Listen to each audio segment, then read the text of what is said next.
La pire erreur de Nintendo qui aurait pu les rendre riches au moment où ils en avaient grave besoin, c'est celle-là. Ça, c'est Binding of Isaac, vous l'avez probablement vu sur Twitch ou YouTube, voire même vous y avez joué. Mais est-ce que vous connaissiez cette version-là? C'est la version Flash sortie en 2011. Ça a été un succès monumental et parmi les gens qui l'ont flairé et se sont dit « Tiens, il y a peut-être du pognon à se faire en se greffant au projet », eh ben il y a un éditeur qui bosse avec Nintendo. Il propose très tôt à l'équipe un deal pour porter le jeu sur Nintendo 3DS, la console portable. Franchement, t'es en 2012, t'as une 3DS et Binding of Isaac dessus, écran du haut t'as le jeu, écran du bas t'as la map et les menus, mais moi je vous le dis tout de suite, je passe ma vie dessus. Le problème c'est que Binding of Isaac, les thèmes abordés, ils sont... Bon, je vous fais le listing, vous me dites, hein. Religion, infanticide, excréments, grossesse, sous-vêtements... Médicaments, sexualité, violence, charcuterie, squelette, diable et démons, tout ça. Vous voyez déjà comme c'est pas ouf dit comme ça en vidéo et en sous-titres sur les réseaux sociaux, alors imaginez Nintendo en 2012, chez le petit artisan japonais qui fait Mario au ski, Mario à la pétanque, Mario en slip quoi. On voit arriver un jeu comme ça, mais c'est non, Sumimasen c'est pas possible, tu rentres pas. Et le jeu, qui a été annoncé comme débarquant sur 3DS d'ici peu,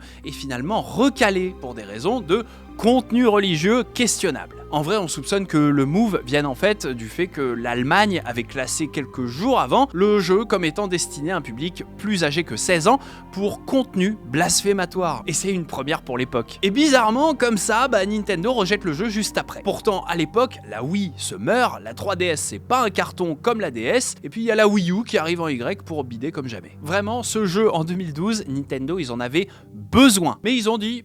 Non. Le fin mot de l'histoire, c'est que quelques années après, il y a 3 cadres américains qui ont joué à Binding of Isaac sur PC et qui vont faire pression auprès du Japon pour qu'on porte enfin le jeu sur Wii U et sur New 3DS. Mais on est alors en 2015 et la pépite est déjà connue de tous. Pire, elle est même arrivée chez PlayStation 1 an plus tôt. C'est ouf, ils auraient pu être servis avant tout le monde en 2012 et ils ont dit nope.